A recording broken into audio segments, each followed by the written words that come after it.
La masacre contra una familia en México ha conmovido al mundo entero. Y para explicar lo que estamos viendo en México y en el mundo, quiero hoy poner esta tesis, volverla a revisar porque no es nueva. ¿Los terroristas y los narcotraficantes son lo mismo? Alguien podría decir inmediatamente que no, pero quiero que le ponga mucha atención al siguiente reportaje y que usted decida si son parecidos o no. Pero mucho más que eso, la pregunta clave para saber realmente lo que está pasando es... Ahí le va la pregunta. ¿La organización de los terroristas y de los narcotraficantes fue diseñada para controlar gobiernos y países? Soy Roberto de la Madrid y esto es Detrás de la Razón.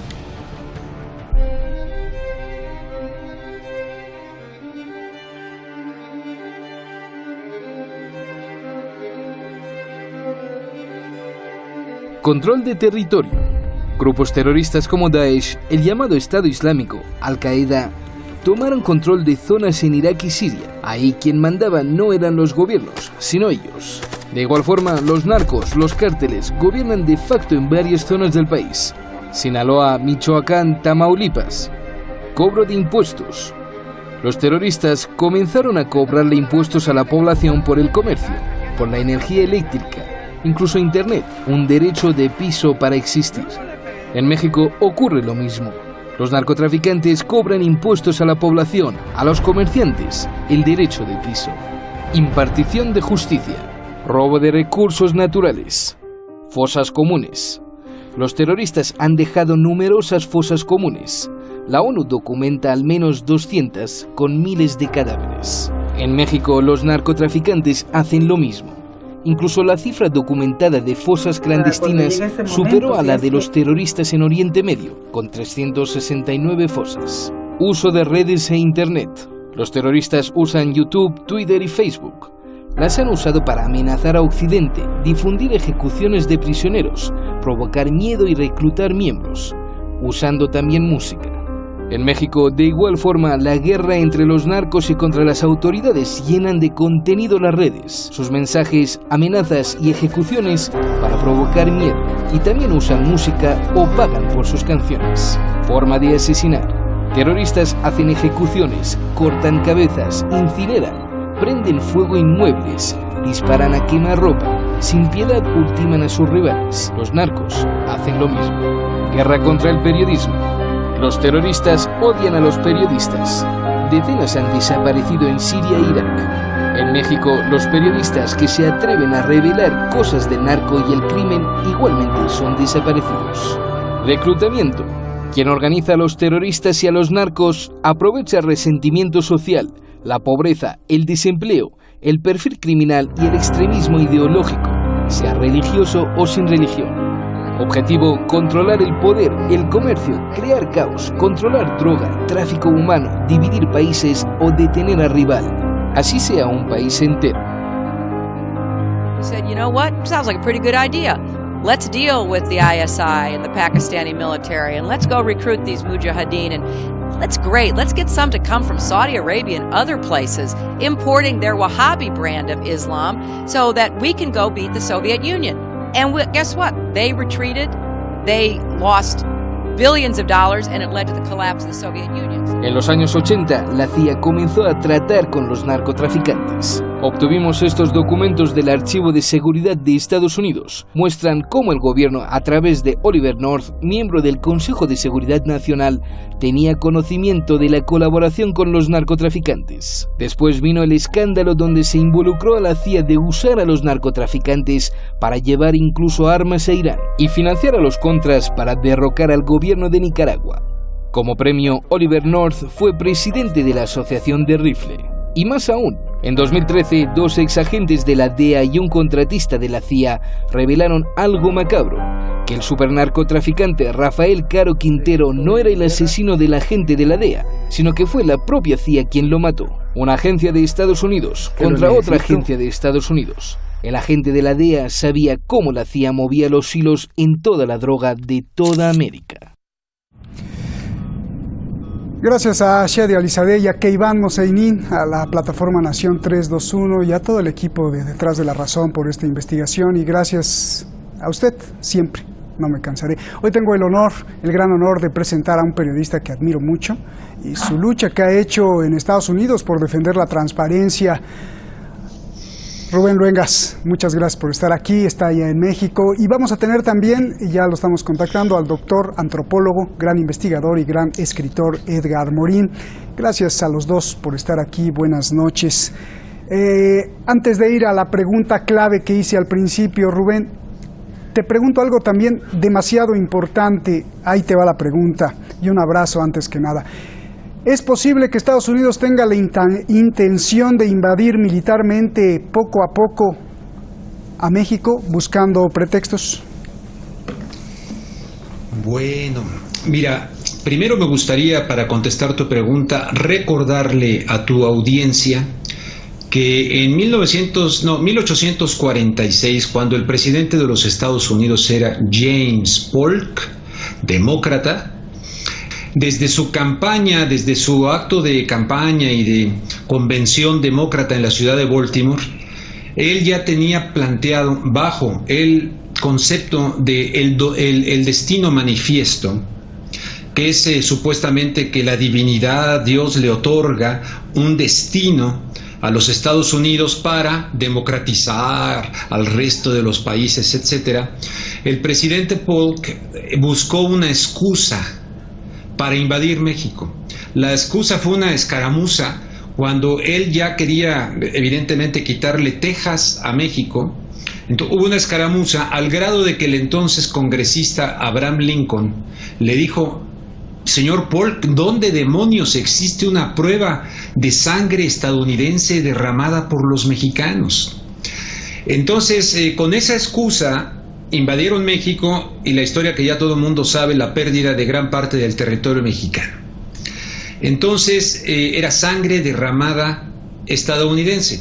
¿Qué ha ocurrido ahora con el asesinato de miembros de la familia LeBaron? Aunque tienen la doble nacionalidad, los medios en los Estados Unidos ya están manufacturando el consenso, fabricando la opinión pública para ver a México como enemigo, y ya hay un nado sincronizado en diferentes medios de comunicación y legisladores como el señor Thomas Cotton y muchas otras personas diciendo que aunque López Obrador no quiera, el presidente de México, que ha rechazado la solicitud de ayuda militar para hacer la guerra a los cárteles del narcotráfico en México, están diciendo, aunque no quiera, Estados Unidos tiene la obligación de proteger a ciudadanos estadounidenses dentro y fuera de los Estados Unidos. O sea que, dado los antecedentes históricos del propio México y dado los antecedentes históricos de Afganistán, Irak, Libia, Siria, y la amenaza que se vierte sobre Irán, que fue catalogado en su momento como miembro del eje del mal, inventándose excusas como por ejemplo el Golfo de Tonkin para la cosa de la guerra de Vietnam, el Maine, ¿no? El mismo Lusitania, el hundimiento de Lusitania con el presidente Wilson. O sea, todo en la historia nos indica que se busca una excusa para hacerlo. ¿Será esto una excusa, el asesinato de estos personajes de ambas ciudadanías mormones asentados en el norte de México? Yo digo que hay que tomarlo con toda seriedad, porque si no tuviesen la intención de invadir militarmente, por lo menos están ejerciendo una presión brutal en este momento en contra de la política de seguridad que quiere plantear el actual gobierno mexicano, que es atacar el problema ya en sus causas y no en sus efectos. Por lo tanto, yo te diría, no descarto de ninguna manera la posibilidad de que haya trogloditas en los Estados Unidos que en un momento dado quieran invadir México, sobre pretexto de lo ocurrido ahora con estos ciudadanos estadounidenses, que también mexicanos, ¿verdad? Que a fin de cuentas no sabemos quiénes les dispararon. Yo todavía no lo sé. Bien. O sea que a veces... Bien, gracias Rubén. Edgar, es un placer estar también contigo. Con lo de la familia LeBaron, con lo de Sinaloa, con las balaceras, con las emboscadas a los policías? ¿Qué es lo que estamos viendo en México, por favor, Edgar? ¿Qué tal? Un saludo a ti y a tu auditorio.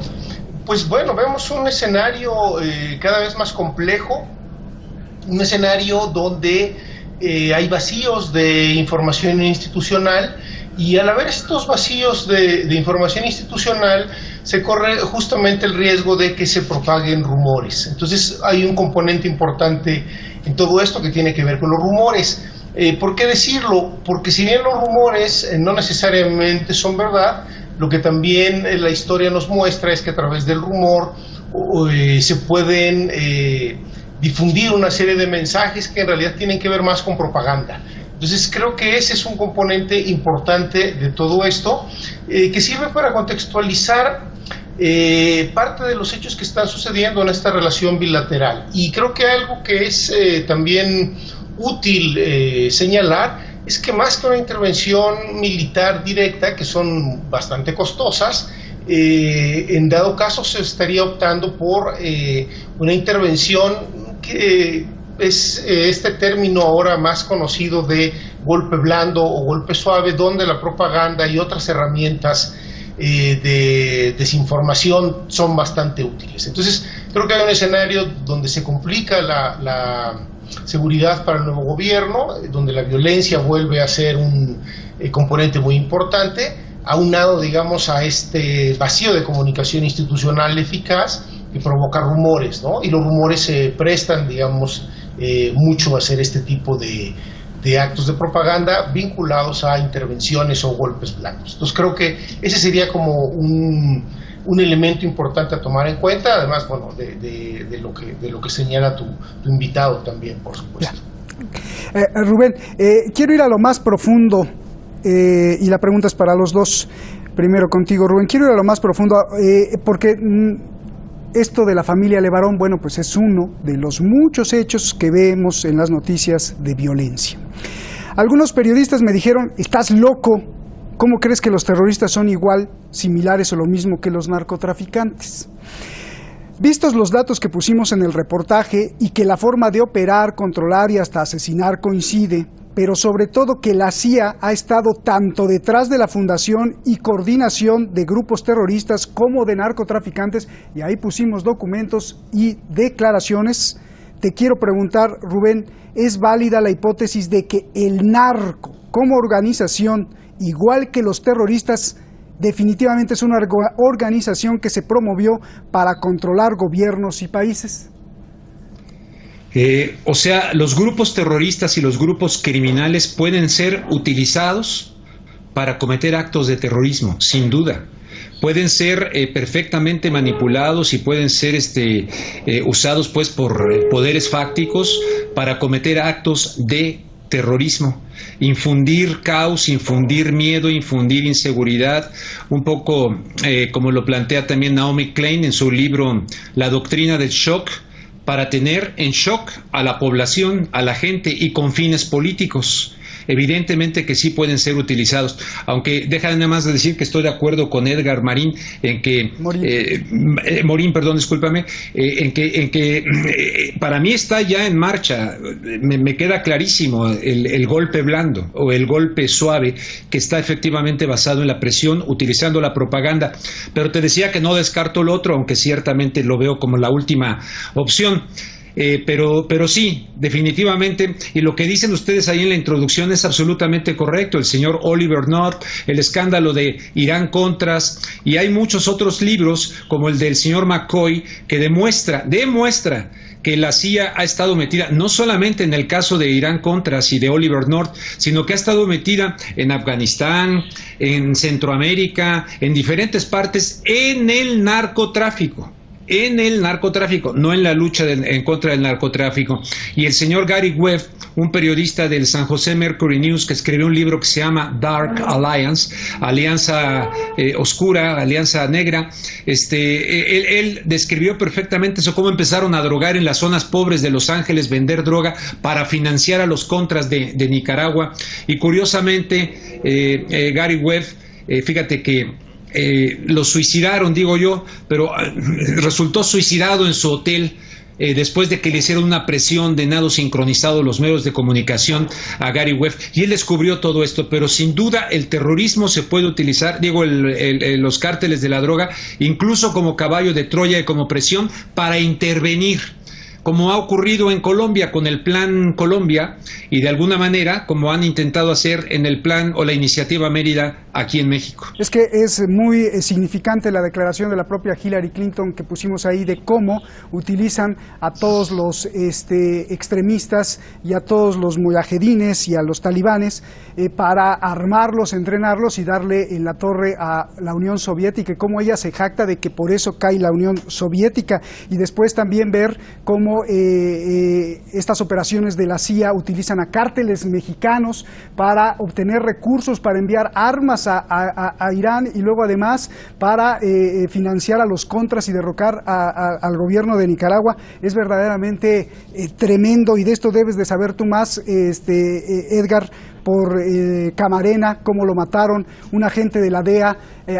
Acusan exagentes de la CIA que la propia CIA mató a la gente de la agencia hermana de la DEA de Estados Unidos. Imagínate. Quiero dejar claro, no es que Estados Unidos o la CIA o quien se convierta o la CIA sea quien convierta a las personas en criminales. Yo creo que es algo más cruel, Edgar, y más complejo. Usa a los delincuentes o a los extremistas religiosos o a los resentidos o a los sociópatas y promueve su organización, armamento y comercio para usarlos directa o indirectamente para sus objetivos geopolíticos. Incluso les da la libertad de expresar sus sentimientos y creencias, ya sea una versión retorcida del Islam o de un Robin Hood occidental, y el negocio es redondo. Edgar.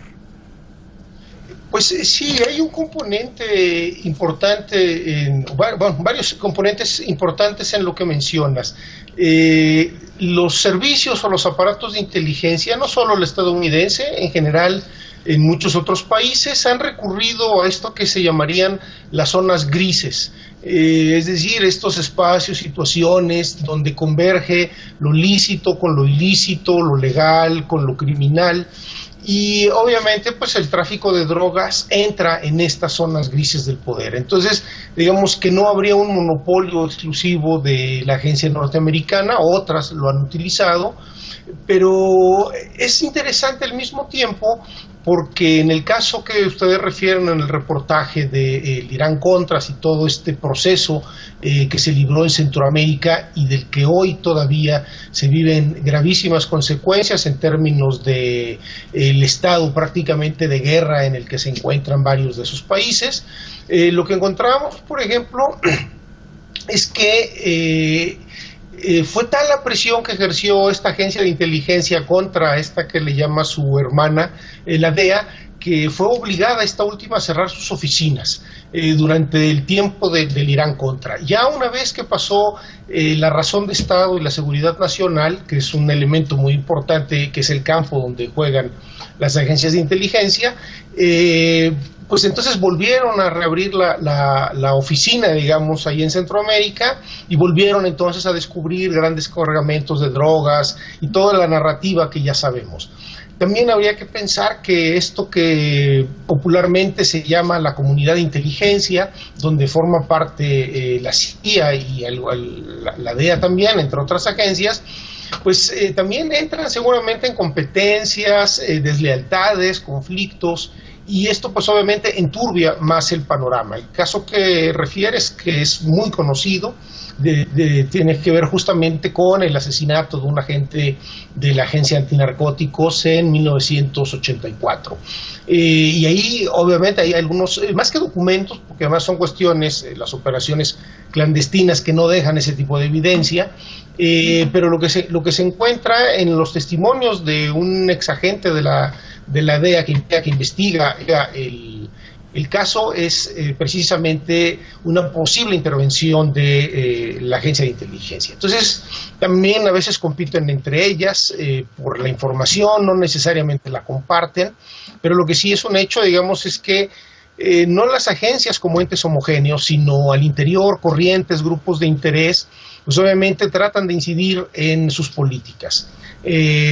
Hasta el momento, en el caso mexicano, pues se ha apuntado a un cambio, al menos en lo retórico, de la política antidrogas, que ha sido básicamente una política punitiva y represiva, de tipo cada vez más militarizado además. Entonces ahí había también como este tipo de dificultades. Lo que parece ser importante es justamente la coincidencia de hechos que vinculan en los últimos menos de 30 días, que vinculan, digamos, situaciones criminales o delictivas con la presencia norteamericana, específicamente el caso de la familia Levarón, que es muy relevante, y también el caso de Culiacán, o este llamado Culiacanazo. Entonces, se dan elementos, para pensar en ese sentido. Perdón, te escucho. Sí, déjame ir con Rubén. A ver, Rubén, ¿qué le va a pasar a México al ver que la CIA se pelea con su hermana, la DEA, en la historia, la agencia antidrogas? ¿Es posible que el gobierno actual mexicano esté emboscado e infiltrado? Y lo digo por muchas cosas, ya que hay dentro del gobierno gente ligada al sionismo o a Israel, y hay gente también contra el sionismo y contra Israel, y la lucha es prácticamente a muerte. Solo un ejemplo, el asesor de Donald Trump, Jared Kushner, el diseñador de la masacre palestina, tal como lo acusan los palestinos a través del acuerdo del siglo que quiere implementar en Oriente Medio, y de la imposición de la embajada de Estados Unidos en Jerusalén, que dejó 30,000 heridos y cientos de muertos por las protestas. Este señor Jared Kushner hizo que López Obrador fuera en marzo pasado a territorio de Televisa, a la casa del vicepresidente de Televisa, y los tres cenaran ahí muy contentos. ¿Qué le va a pasar a México en este fuego cruzado? Bueno, es una pregunta bien fuerte. Mira, evidentemente hay una presión enorme de factores externos, de los Estados Unidos, de Israel, del Mossad. Sin duda hay tremendas presiones para el gobierno de López Obrador, que siempre los han tratado de alinear a la agenda que en el mundo y en la región encabeza Estados Unidos. Pero antes me gustaría puntualizar que, mira, la llamada guerra en contra de las drogas que se protagonizó en México con Felipe Calderón, evidentemente fue un gran negocio para corporaciones estadounidenses en la venta de armamento, en la venta de espionaje, en la venta fue un gran negocio. La guerra desde el punto, ya sea en contra del llamado terrorismo, en contra de las drogas, de lo que tú ordenes y mandes, siempre ha sido un negocio, ¿verdad? Entonces, en ese sentido, a México lo quieren arrastrar ahora que López Obrador no quiere entrarle a una situación como la de Felipe Calderón, que fue un verdadero fracaso, quiere otro planteamiento. Esta influencia externa es robarle la agenda a López Obrador. ¿Tú quieres otro planteamiento? Sí, pero nosotros no. Te podemos robar la agenda. ¿Y cómo te podemos robar la agenda? Para que no construyas, que no tengas la energía, ni el tiempo, ni todo aquello que se requiere para la construcción, y además para ponerte en contra a tu propia población. Puede ser el narcotráfico, puede ser crímenes como estos que han venido ocurriendo, tremendos, como lo del llamado Culiacanazo, o también lo de la familia Levarón. Perfectamente puede ser. Yo recuerdo cuando nos querían enviar acá a México a la Blackwater, esta empresa privada de sicarios, de seguridad privada, y que los querían enviar para acá, ¿no? Entonces, y ahora que Donald Trump dice, ahí les va, les quiero ayudar, ¿qué nos quieren convertir en Siria? Nos quieren convertir en Siria. Entonces, ¿qué le va a pasar a México? Pues vamos a ver qué ocurre, porque si no se alinea López Obrador, le puede ocurrir lo que me dijo a mí en entrevista en San Francisco John Perkins, autor del libro Confesiones de un gángster económico, que él dice, nosotros enviamos primero a los gángster económicos para buscar que los presidentes se alineen a nuestros intereses. Cuando fallamos, entran entonces los chacales, así les llama él. Y los chacales, me dijo él, son los que asesinaron a Omar Torrijos en Panamá, simulando que fue un accidente de avión. Fue los que asesinaron a Jaime Roldós en Ecuador, simulando que fue un accidente de avión. Yo estoy seguro que los gángsters económicos ya mandaron sus señales al gobierno de López Obrador, que se declara antineoliberal, que quiere zafarse de muchas cosas de México, en fin.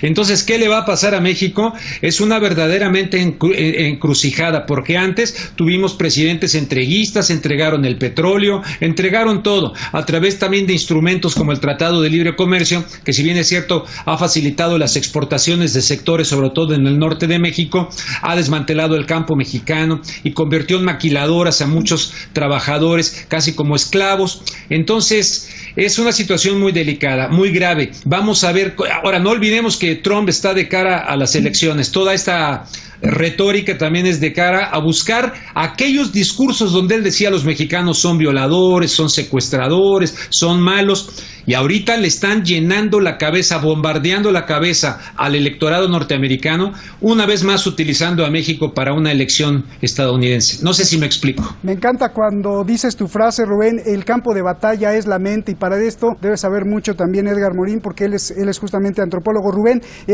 los chacales que mencionabas, curioso es, hay un tal Félix que estaba implicado en la muerte de Camarena, el agente encubierto de la DEA, que también está implicado con la muerte del Che Guevara. Imagínate, claro, nada más. A ver, Edgar, dame tu réplica de todo lo que estamos diciendo. ¿Qué le va a pasar a México, por favor? Digamos que coincido en buena medida con lo que se está planteando. Es un escenario muy complejo, porque sobre todo porque se mezclan elementos externos e internos. Y además el asunto de las drogas está inevitablemente ligado, en el caso mexicano, a la corrupción, al tráfico de armas y a una serie de problemas de violencia estructural. Sin embargo, también, bueno, en la geopolítica influye mucho la coyuntura. Entonces no hay que perder de vista, creo que dos componentes importantes que pueden en algún momento dado jugar un papel. Primero, la inestabilidad del ahora presidente o del todavía presidente norteamericano Donald Trump. Personas que le han tratado, lo retratan en el libro que escribe este periodista creador del Watergate, Bob Woodward, en su libro más reciente, habla de una característica mental, digamos, muy, muy reveladora del presidente Trump, que tiene que ver con su falta de constancia y con su estrategia comunicativa de pegar para adelante. Entonces, en esta coyuntura externa, digamos, para México, el factor Trump con esta inestabilidad creo que es importante, y combinado, digamos, con las presiones o los grupos de interés, digamos, más recalcitrantes, donde aparecen algunos actores de esto que el también presidente norteamericano Johnson, me parece, se refería como el complejo industrial militar, Eisenhower. La comunidad de inteligencia, ¿no? Entonces, ese sector es muy importante. Creo que hay enemistad, o al menos verbalmente, Trump ha expresado enemistad contra esta comunidad, los ha menospreciado. Entonces, ahí hay un elemento importante en esta cuestión. El otro es su proceso de impeachment, que tiene ahí una relación también política.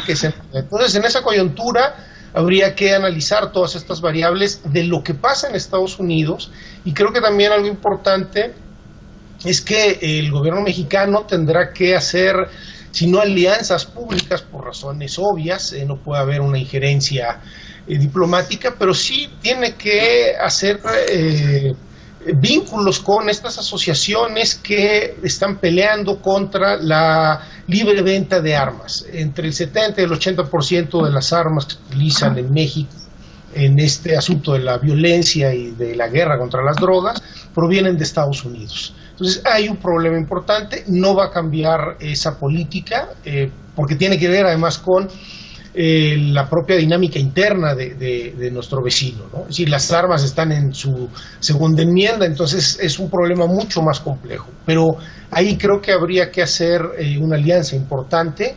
Y el otro es también en el frente interno, es cómo se combate toda esta oposición que se está generando. Grupos de interés desplazados, negocios cancelados y el propio reacomodo de los grupos del poder. Entonces ese es un factor muy importante, porque la inseguridad o los niveles de violencia que el país tiene en este momento se prestan mucho a la manipulación. El propio término de terrorismo, por ejemplo, no hay que olvidar que corresponde también con una narrativa que ciertos círculos norteamericanos insisten en propagar acerca de México y de otros países, la idea del Estado fallido mismo, sin descartar los hechos reales que apuntan en ese sentido. Hay una insistencia reiterativa en este tipo de conceptos. Y uno que también es muy peligroso es justamente el de terrorismo, porque como han venido insistiendo tanto algunos medios de comunicación como congresistas de ese país, si esto se le nombra terrorismo, se corre el riesgo entonces de una intervención mucho más abierta. No hay que olvidar que a raíz del 11 de septiembre las leyes en buena parte del mundo respecto a lo que es terrorismo se han endurecido mucho. Entonces eso contribuye a la dificultad. No olvidemos también que desde estas agencias, desde estos medios, sus comentócratas y voceros, han surgido algunas ideas que son incluso bastante descabelladas, es decir, las alianzas de pandillas juveniles de la Mara Salvatrucha, por ejemplo, con financieros de Al Qaeda, o cosas por el estilo donde no se pide más casi un dogma de fe que evidencias. Entonces creo que también es muy importante en el frente interno tener mucho cuidado con el uso de los términos.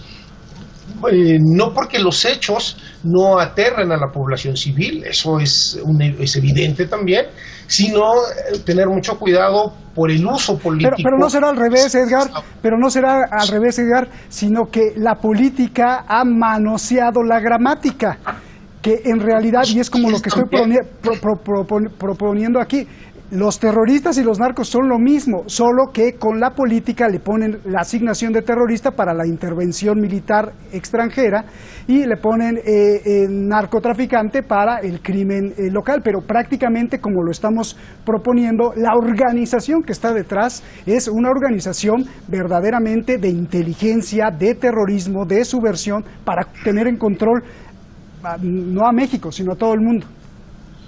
Digamos que también hay algún elemento, hay un elemento que es muy importante en todo esto, que es el componente ideológico. Es decir, en el caso de los traficantes de drogas y grupos de crimen organizado, su ideología más allá del dinero no parece ser muy evidente. En el caso de cierto terrorismo, particularmente el terrorismo islámico, y tu auditorio tendrá mucha información al respecto, hay un componente ahí de tipo ideológico, religioso, este asunto del sacrificio, las 11,000 vírgenes del paraíso. Entonces, creo que esos son como los pequeños detalles que debemos atender también, sobre todo porque, como bien lo dices, cuando la política ataca la gramática, eso se presta a una serie de manipulaciones, propaganda, y en las guerras o en las ofensivas de este tipo, pues son como los componentes más importantes, ¿no? Por eso creo que sí hay que ser muy cuidadosos en esto. En los hechos, por supuesto, barren con la población civil. Me baso en las palabras de Hillary Clinton, y ahí tú no me dejarás mentir, Rubén, de que es que no les importa si son creyentes o son ateos o si tienen una versión retorcida del Islam, es que no les importa. Lo que les importa es, bien, tú estás en contra de tal persona, yo te armo, te organizo y te entreno. Y entonces la expresión de violencia es usada para los fines propios. Rubén, ¿qué va a pasar? ¿Qué va a pasar? Y esto es una pregunta muy interesante. Seguramente en México hay zonas controladas por el narco, esas zonas grises, como en Siria había zonas controladas por terroristas rebeldes e insurgentes. Y ahí en Siria, Estados Unidos pues se metió, puso su bota militar sin ningún permiso, y el gobierno de Siria no podía hacer nada porque no podía cubrir todo el territorio. ¿Qué va a pasar si en las zonas de conflicto en México pues llegan los soldados de Estados Unidos sin permiso, alegando que ya no es por México, sino una cuestión de seguridad nacional, lo que citaba Edgar, para los Estados Unidos, de detener a los peligrosos narcos que ahora son unos monstruos terroristas? ¿Qué va a pasar, Rubén, cuando veo a la prensa, y tú la ves en inglés, apuntando para allá, y al tonto y estúpido senador de Estados Unidos diciendo que prefiere ir a Siria que a México? Lindsey Graham. Bueno, de hecho la intervención ya está a nivel de presión, a nivel de lo que considero que efectivamente está en marcha un golpe blando.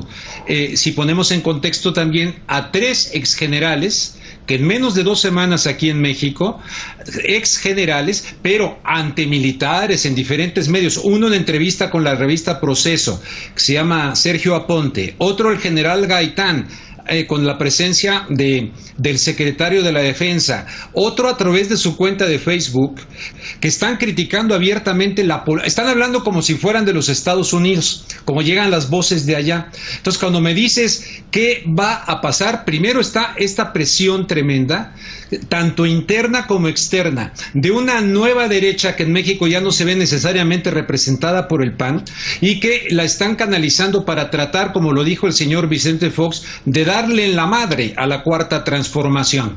Entonces, espero que no ocurra aquello de boots on the ground, que vengan las botas sobre el terreno.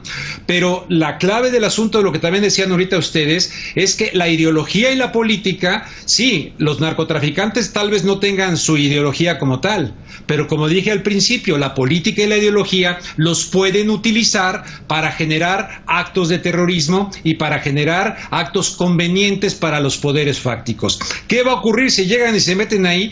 Pues se armará un gran escándalo, pero pues a fin de cuentas, si tomamos en cuenta lo que ha ocurrido en estos países como el Medio Oriente, pues no sé, pero esto ya aquí tan cerquita, en el patio trasero de los Estados Unidos, no sé si habría un despertar de las conciencias a nivel latinoamericano o no, no lo sé.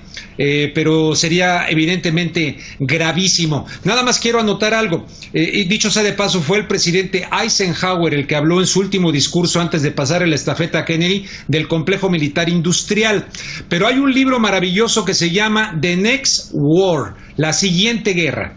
¿Quién lo escribió? Pues nada más y nada menos que Caspar Weinberger, quien fuera secretario de la defensa de Ronald Reagan, con un prólogo de Margaret Thatcher.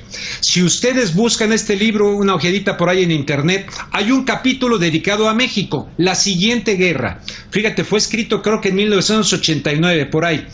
La siguiente guerra, ¿qué describe Caspar Weinberger? Que van a invadir México porque se va a declarar Estado fallido a México, porque va a tener un gobierno populista, porque va a haber un caos que va a poner en peligro la vida de ciudadanos estadounidenses. Yo digo, ¡ay! Se supone que es ficción, pero qué manera, y con Margaret Thatcher el prólogo de la ficción, y resulta que es justamente lo que están diciendo ahora. Estado fallido, hay un gobierno populista, hay un estado de caos, hay vidas de estadounidenses que se han perdido.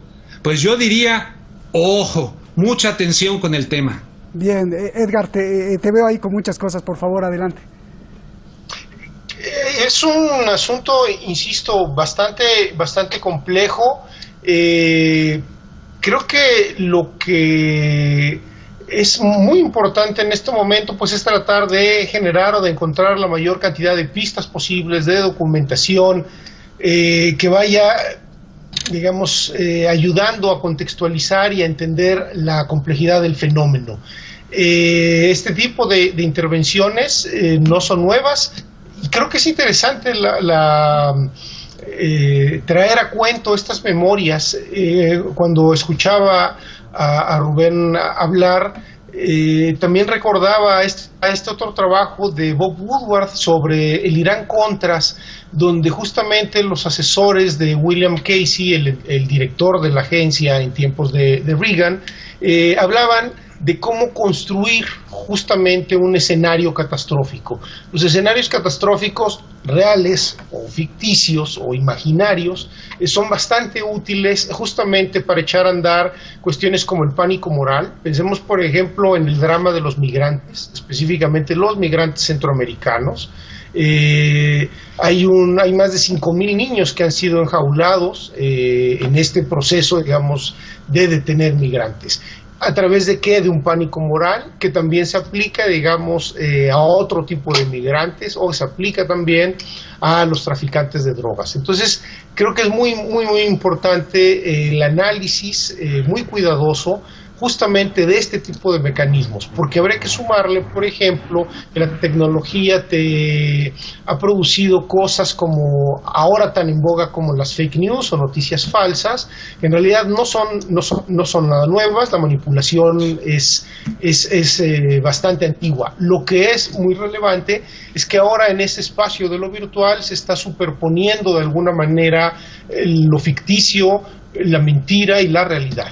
Entonces es muy importante por eso darle seguimiento, digamos, a este tipo de procesos, ¿no? Porque finalmente la geopolítica tiene mucho que ver con el sometimiento, y la diplomacia se ha utilizado en la lógica de la geopolítica también, pues para ejercer presiones, ¿no? Entonces habría una presión muy vinculada también en este sentido a lo que dice Rubén, ¿no? Se han perdido contratos. De hecho, algunos de los militares, uno de ellos que se ha expresado muy críticamente contra el actual gobierno.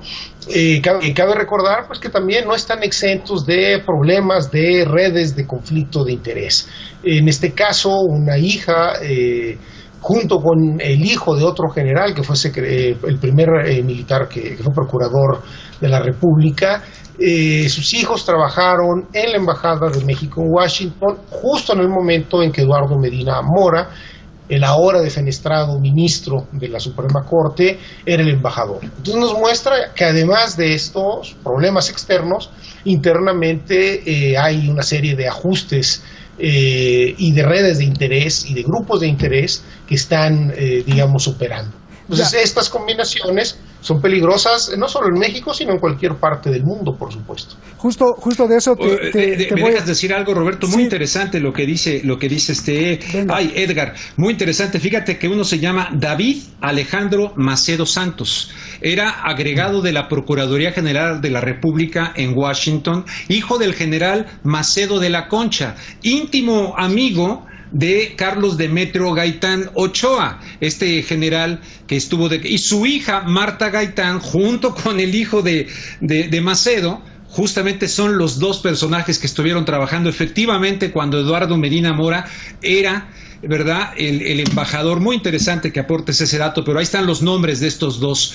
O sea que todo esto forma parte, me lo dijo el profesor Miguel Tinker Salas del Colegio de Pomona, sin duda está desatado un intento de golpe suave en contra de Andrés Manuel López Obrador, independientemente de los defectos o no que pueda tener su administración. Bien, yo estoy de verdad muy feliz, y yo creo que también el auditorio, porque esta es una conversación de mucha altura, muy intelectual. Edgar, te agradezco mucho. Rubén, te agradezco. De verdad que lo que se está diciendo aquí es difícil encontrarlo, y gracias, les agradezco mucho. Les robé un poquito de su tiempo, así que nos extendimos a la hora, ya vamos a acabar. Te voy a preguntar, tú hiciste, Edgar, un libro y seguramente sabes mucho de la corrupción en México. Te pregunto primero a ti, Rubén, vayamos a algo aún mucho más grande, la corrupción. Y esto aplica no solo para México, sino para toda América Latina.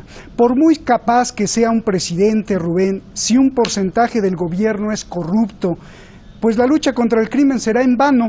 ¿Cómo combatir la corrupción y cómo combatirla desde el origen? Y el origen quizás sea la historia, esa visión de que los rubios, los blancos, los más altos tienen el poder, que evolucionó desde la conquista, ha permitido que muchos gobiernos y millones de ciudadanos se vendan al más poderoso. Ahora ya no importa si es blanco o no, sino es por inercia. Dime tu apreciación, Rubén. Bueno, primero, no haría yo la distinción de el crimen y lo político. Estaré yo de acuerdo con el doctor Edgardo Buscaglia, quien dice que en México no ha habido mejor crimen organizado que el político. Y evidentemente en el tema del crimen organizado referente a las drogas, pues por favor, negar que hay políticos metidos en el narcotráfico sería equivalente a negar que Mickey Mouse está involucrado en Disneylandia. Es decir, no puede operar el crimen organizado en las drogas en México sin el cobijo de lo político. Son simbióticos, no se pueden separar. Y evidentemente yo ahora con lo de Culiacán me he preguntado cómo fue posible que el cártel del Chapo Guzmán, pues, allá, de Sinaloa, muchas gracias, ¿cómo fue posible que tuvieran una actitud casi como de guerrillas, hubieran tomado todo de rehén a la ciudad de Culiacán tan rápido? Quiere decir, en mi opinión, que se tiene que por lo menos investigar que no haya habido una filtración desde lo militar o desde lo político, o desde lo militar o desde el aparato de seguridad de México al cártel, porque reaccionaron así de manera inmediata. Bueno, entonces no se puede separar, mi estimado Roberto, pero me perdí la segunda parte de la pregunta, si me la repites. La segunda es, ¿qué vamos a hacer con países, no solo México, sino todos de América Latina, corruptos? ¿Cómo vamos a solucionar eso? La corrupción está coagulada en las arterias de México y de otros países, está coagulada y está metida de lleno en las estructuras de gobierno, y se supone que López Obrador dice que él quiere terminar con esta corrupción. Pues le deseamos todo el éxito del mundo, y terminar con esta corrupción va a ser también en la aplicación de la legítima aplicación de la ley, que pasa por terminar con la impunidad. México es uno de los países con mayor impunidad, con mayor corrupción a nivel mundial. Entonces, él decía que las escaleras se barren de arriba para abajo. Ahora ya se está investigando con corrupción a quien fuera secretario de Comunicaciones y Transportes, Ruiz Esparza. Tiene que ser investigado, y muchos otros. Ojalá que verdaderamente lo que se haga sea colocar donde deben de estar esas personas ante la ley y sus consecuencias. Por ejemplo, Ruiz Esparza inició un proyecto de un tren a Toluca, un tren ahí que está parado, se invirtieron millones y millones ahí de dólares, está totalmente detenido, hay columnas que no coinciden, hay filtraciones de agua, hay un puente que ahora van a tener que destruir porque estuvo mal construido, es el mismo del socavón, eso donde se hundió la carretera de aquí por Cuernavaca, en fin. O sea que la corrupción es lo que ha crucificado a México y a los mexicanos muchas veces en la pobreza, que estos cuates se han venido llenando los bolsillos desde hace años sin verdaderamente colocar o servir a la ciudadanía para que puedan salir de la pobreza. Ahí quiero ver, entonces, Rubén, se tiene que combatir la corrupción a como dé lugar. Rubén, ahí atrás en la causa psicosocial, yo estaba poniendo un tinte racista, Rubén, esta idea de venderse al más poderoso, que quizá dejó plasmada, quizá la conquista. Dime eso, Rubén, para pasar con Edgar, que él es el antropólogo. No, pues yo creo que él nos va a corregir, pero me sale de mi mente pensar que la corrupción no es propia de ningún tipo de raza. La corrupción es una condición humana. He estado leyendo lo que decía Sócrates, Platón, etcétera. Ellos un poco decían que todos podemos eventualmente llegar a ser corruptos si tenemos la oportunidad. Bueno, pues perdone, pero yo la he tenido. Alguna vez me ofrecieron la oportunidad de ser aviador, de ir a cobrar en una secretaría sin trabajar, y les dije que no, y en ese momento estaba muy necesitado de trabajo. No sé qué sea, yo creo que fueron mis padres, la educación de mi madre, pero hay otros que sí lo aceptan, y hay periodistas corruptos y médicos corruptos y de todo corrupto. Entonces no creo que sea una situación de raza, es una condición humana que hay que combatir. Quizá no de raza, pero a lo mejor sí de colonialismo, una herencia de colonialismo. Bueno, sí. ¿No? Cuando las potencias invaden, dejan un desorden tremendo en el tejido social. Edgar, por favor. Edgar nos puede ilustrar, sí.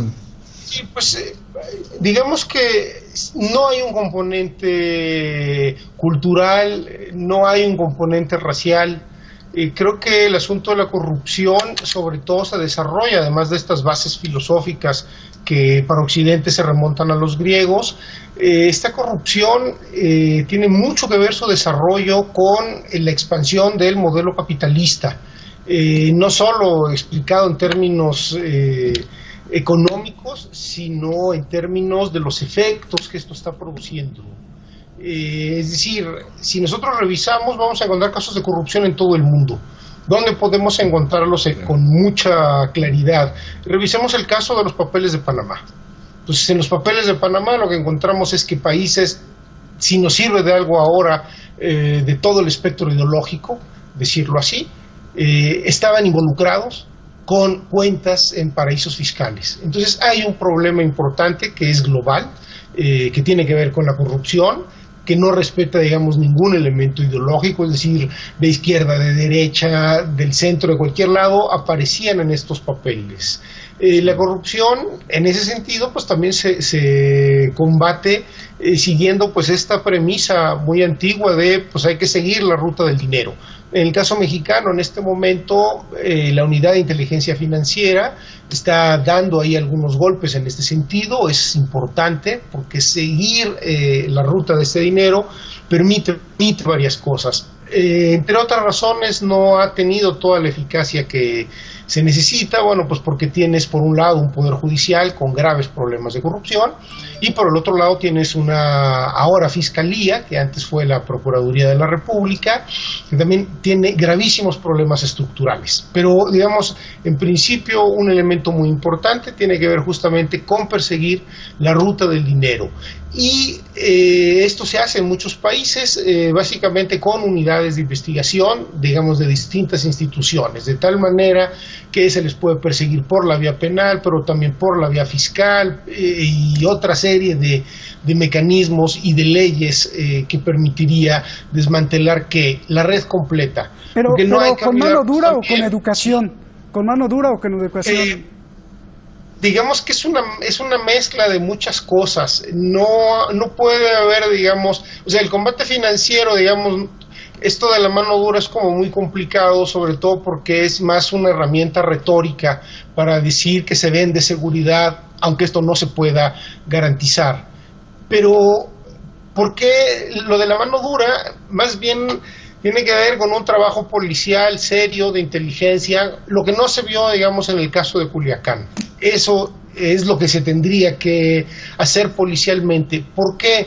Porque no hay que olvidar que en México, como en buena parte del mundo, pero en este caso que hablamos, hay una paramilitarización del conflicto. Eso es muy importante. O sea, lo que veíamos o lo que vimos en estas imágenes del caso Culiacán, pero también lo que se ha visto en Michoacán o en Tamaulipas, es decir, en distintos estados del país, es un problema de paramilitares, es decir, ya personas con entrenamiento de este tipo, que tienen nociones muy claras de estrategia, de táctica, armamento. Es decir, hay una profesionalización de la violencia también en estos paramilitares. Y algo que es muy importante y que también es un asunto global, está también en juego, más que el asunto criminal, hay recursos naturales que están en disputa. En México se han encontrado datos interesantes de cómo lugares donde hay presencia importante del crimen organizado hay también reservas interesantes de recursos energéticos. La cuenca de Burgos en el noreste de México, por ejemplo. Pero esto lo podríamos ver en distintos países, lo pudimos ver, me parece, en conflictos como Irak y otros más. Déjame ir con Rubén. Paramilitarización, por un lado, que se tiene que combatir, digamos, pues con inteligencia policial. Ojo, no militar, porque el asunto de la militarización del combate a las drogas es también una imposición, hasta cierto punto, del gobierno norteamericano. Es algo que se remonta en México a los tiempos de Cedillo. Gracias, Edgar. Y sí, pues vemos a los terroristas en Irak y en Siria arriba de los pozos, ¿no? Ahí si queremos trazar el mapa. Dos preguntas, Rubén, ya nos vamos. Estrategia contra el narco. ¿Cuál es la estrategia contra el narco, contra el crimen en México? ¿Y por qué en México no se podría lanzar una estrategia similar a la que Rusia, el propio Estados Unidos, Siria, Irak lanzaron contra las bandas criminales terroristas? Fuerza total contra ellos. Mira, a nivel interno creo que se tiene que hacer una campaña a través de medios, de la educación, una campaña cultural, si se puede decir así, para que se tome conciencia a nivel del consumo, que también se consume ya fuertemente en México, la juventud pueda ser sacada de la tentación de caer en las drogas. Y justamente lo que de alguna manera plantea Andrés Manuel López Obrador, de atender a la juventud a nivel interno, de poderles, mira, yo conocí aquí en Iztapalapa a un sacerdote, en Iztapalapa, una de las delegaciones más densamente pobladas de la Ciudad de México, droga, criminalidad, etcétera. Este sacerdote se metió ahí en esa zona y en lugar de nada más querer jalar a la gente al templo, a la iglesia, para las misas y tal, él lo que hizo es, me lo dijo a mí, hice un reportaje, aquí estos muchachos no han pasado por la experiencia del trabajo. Entonces se organizó de manera tal que fundó una panadería, una fábrica de muebles, una mueblería, pues, un taller de muebles, les dio trabajo. Llegaron al grado de exportar sus muebles a Canadá, pasaron por la experiencia del trabajo, los sacó de la ociosidad o de la falta de oportunidades. Aquí lo que hace falta para terminar con eso es empezar a atacar el problema en sus causas, no nada más en sus efectos, los balazos, los crímenes, toda esa situación. Ahora, ¿por qué demonios no en el otro lado, verdad? En el otro lado, ¿por qué no por el lado del lavado de dinero? ¿Por qué, como dice López Obrador, quitarle el agua al pez? Es quitarle el agua al pez y es buscar allá en los bancos norteamericanos donde se lava el dinero. Esa sería una gran estrategia para combatir esto. Por un lado, la cosa del consumo, que la gente, que no sea esta apología de que las drogas ahora, y por el otro lado, atacar con el peso. Sí. Gracias, Rubén. Qué buena conclusión. Ambos a los dos, un abrazo grande y gracias por esta, pues, gran hora. Gracias, Edgar. Saludos a Edgar y saludos a ti y a la audiencia. Gracias. Deseo que las familias que nos están viendo dejen de echarle la culpa a su presidente, sea Macri, sea Donald Trump, sea Maduro, sea López Obrador, sea Bolsonaro, sea Putin, sea quien sea, y se concentren en una sola cosa, Y el poder de la atención es muy poderoso, la concentración. Concentren toda su atención en sí mismos, en su salud, en sus alimentos, en su casa, en sus hijos. Practiquen la honestidad, la solidaridad, la sonrisa. No importa que estén de mal humor, pinten su casa de colores aunque no haya dinero para la pintura, con su imaginación. Y abracen a sus hijos, apóyenlos en todo, acarícienlos, aunque hayan cometido el peor crimen. Parece ser que esta es la única solución, no ahora, sino a muy largo plazo. Porque ellos, los que vienen, serán los que le digan no al crimen, no a la corrupción, no al egoísmo, no a la pereza, no a la mentira. Y si no están preparados, estamos perdidos. Buenas noches.